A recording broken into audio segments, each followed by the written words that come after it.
Welcome back to Grow Your Own Vegetables, where our trusted teaching partners help you grow real food in any space, in every season.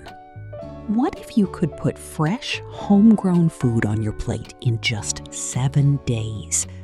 No yard, no experience, not even a sunny window. Just a small space on a kitchen counter and one simple weekly routine. What you're about to watch is part 4 of a live talk Stacey Murphy gave at one of our past Grow Your Own Vegetables events, organized for gardeners just like you. Stacey is a master gardener who has taught this gentle approach to thousands of students on 6 continents. In this 4th part, Stacey shares the small indoor garden that started it all and the simple 7-day routine that gives you fresh greens year-round, no matter where you live. For more information, free resources, and gentle guidance, you can find us at growyourownvegetables.org. And to grow alongside other gardeners just like you, join our free community at GYOV.org. Settle in. You're going to enjoy this. And here, I'm going to share with you in just a moment. So I'm going to share my 7-step garden system. And I'm going to share the way that I got from 2 days a week to 1 day a week, because you're going to see how you can use the system to get to whatever your time goal is for your garden. All right. So the first step is to understand your climate so that you can fit your garden into the local conditions to make your garden less work and more sustainable so that it's resilient within your weather patterns. And this is all part of that 40% of the setup time. Every year, you're going to get more and more in tune with your local conditions. All right.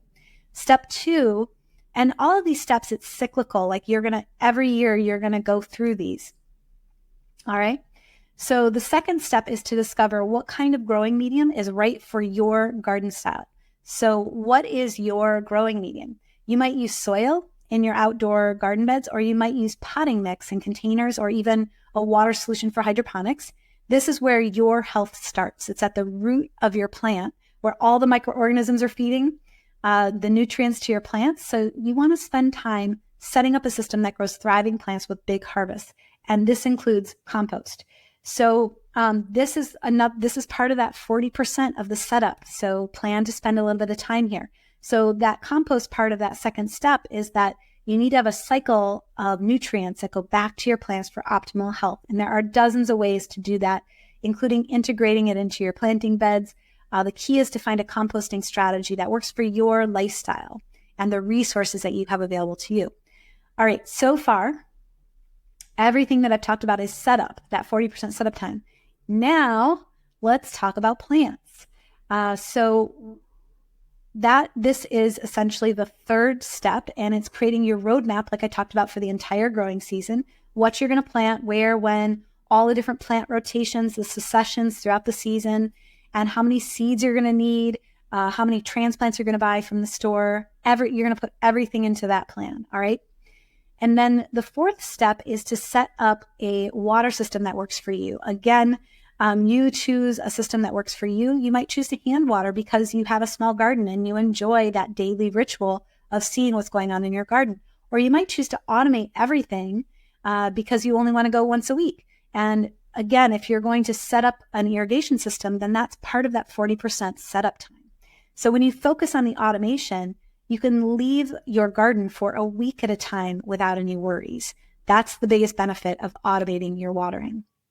The 5th step, it's so exciting, all the harvesting you're going to do. So here's another shocker. Are you ready for this? Once you set up your garden, a typical growing season will be 40% harvesting. So I always find that astounding whenever I track my numbers. So when you set everything up for the season and you're getting into the growing season, and you have all the right systems in place, most of what you need to do is simply harvest all the food and get it on your table. So awesome, which is where I want to spend all my time. The joy of harvesting. That's what I'm calling it now, thanks to somebody here in class. And then the 6th part of the system, it's the glue that holds the whole system together, observing what works, keeping a journal of all your success and challenges. That's record keeping. And I've been sharing this with you, how I tracked my time and how that helped me to set up a system. It helps you find time wasters to eliminate them so you know what to stop doing.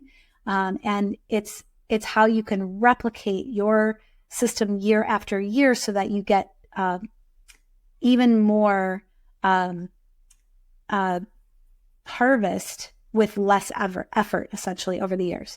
All right, so the seventh step is to study how your garden fits into your lifestyle. Really take a look to see how you're spending time in the garden.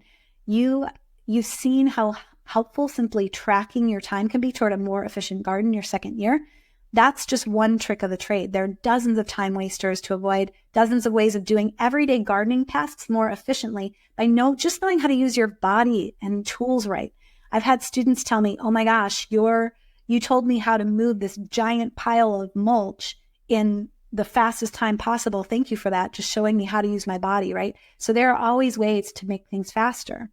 So when you get your garden done fast, there's more time to simply enjoy some homemade tea in the garden and watch the honeybees pollinate. So here's an example of how you can start to simplify your garden with this system. I mentioned that I was starting to ask myself this question. I was going twice a week at that point. So what if I were to think about going just once a week? What would it look like?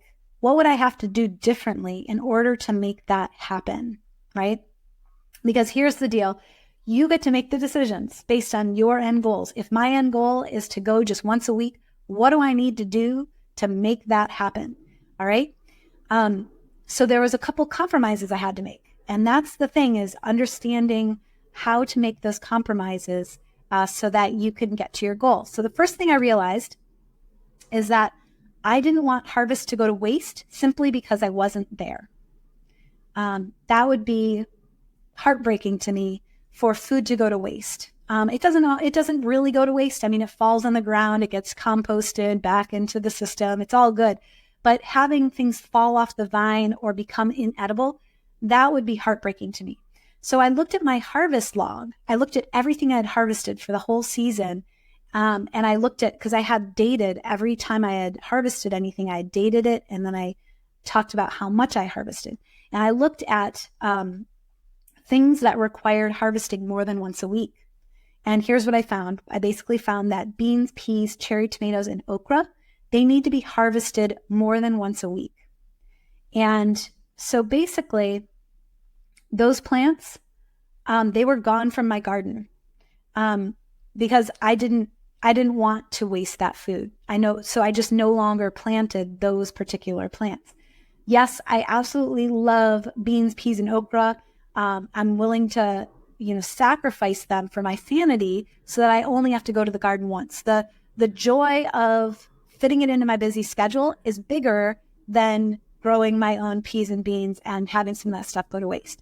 So you can make those compromises for yourself. Now, if you love beans, peas, and okra and you aren't willing to sacrifice them, another solution is that you could have somebody else visit the garden and have them do it midweek and harvest just those vegetables when they're ripe. Or another solution is just don't care. That you lose some of the harvest. Like I said, let it compost to the ground or throw it in the compost if it's inedible, and then just simply enjoy what you do get. So the trick here is to just stress less, to find a way to stress less and not worry so much. So remember, keep saying this. Hopefully it's sticking in there. Remember, you're making all the rules. So if you want to spend a small amount of time in the garden, you have to make some smart compromises. So simply make the rules and then move on. All right. So some vegetables and herbs are easy to pick and they take just a couple of seconds. And then there are others. So when I was harvesting, that was one of the questions that I was asking was, how much time does it take to harvest each one of these vegetables, and is it worth it? And I realized that there were some vegetables and herbs that took me 2 hands to harvest, and it took a longer time to harvest them. And so I just decided that maybe it wasn't worth it. And guess what? They were the same plants, the peas, the beans, the okra, and the cherry tomatoes. Does that sound familiar? So they took longer to harvest than anything else in the garden. Now, when I was a kid, I loved hunting for peas. It was one of my favorite things to do in the garden. But as an adult, I was like, I would rather spend less time and not have to hunt around. So, you can make that decision for yourself. And, this is actually the reason why you see a lot of pick blueberry farms, because it's tedious to harvest blueberries. So what do the farmers do? They outsource the harvesting to you, and you get to enjoy the farm in the process. So it's a win-win for both people, and you get a discount for picking them yourself. So anyway, that's a side note, but there are some exceptions to this rule of peas, beans, okra, and cherry tomatoes that are, they're a little bit more difficult to harvest. They take a little bit more time to harvest than some of the other plants where you just like snip once or pull it off once. And so you make the decision whether it's worth it or not. And for me, cherry tomatoes, they still seem totally worth it. But remember, your garden can be anything that you want. So you get to decide. All right. So remember I mentioned at the start, I was going to share one super simple tip for growing more food with less effort. So here we go. Are you guys ready for this? So this is going to sound crazy simple, and so simple that you might underestimate how much this one thing might do to maximize your harvests. So here it is.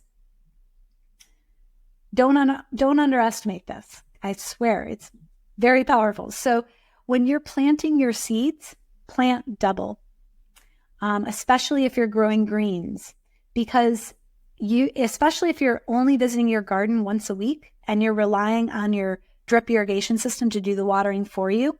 So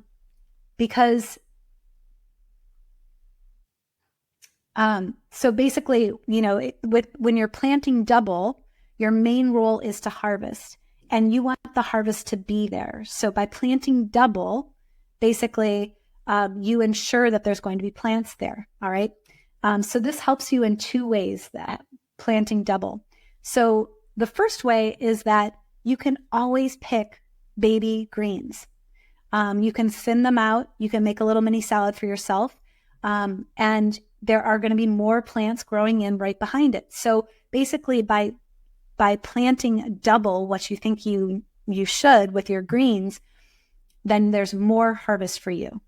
And then the second thing that this does is that when you're not around, when you're only coming once a week or so, some of your plants, they're just not going to make it. And wouldn't it be nice to have extras around so that you're not left waiting and not left with nothing? Because here's something that is so important. It takes you no extra time to double the number of seeds that you're planting, but it takes weeks for those seeds to sprout sometimes. So if they didn't work the first time around and you have to go back the next week and put them, now you're 1 week behind. So this can really help save you time and energy by just planting double and then thinning it back as you need to so that everything grows in.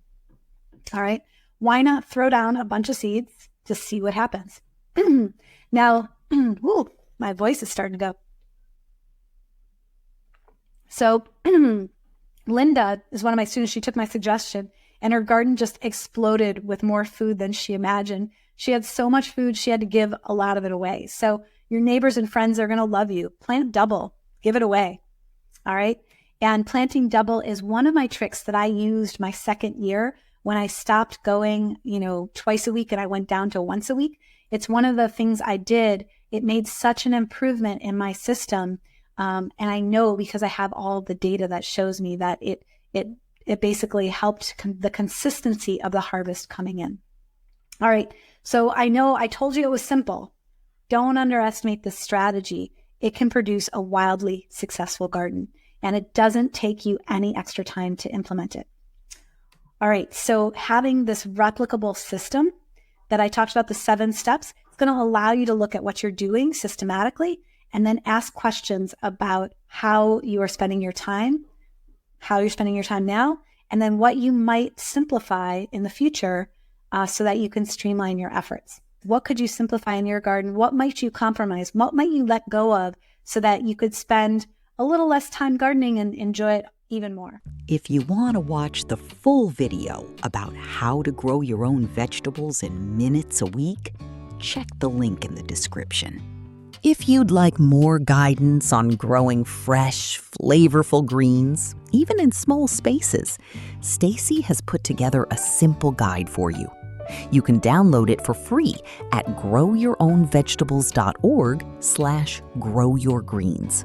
The link is in the description below. And if you'd like to keep learning alongside other gardeners just like you, we have a wonderful free community waiting for you. You can join us at GYOV.org.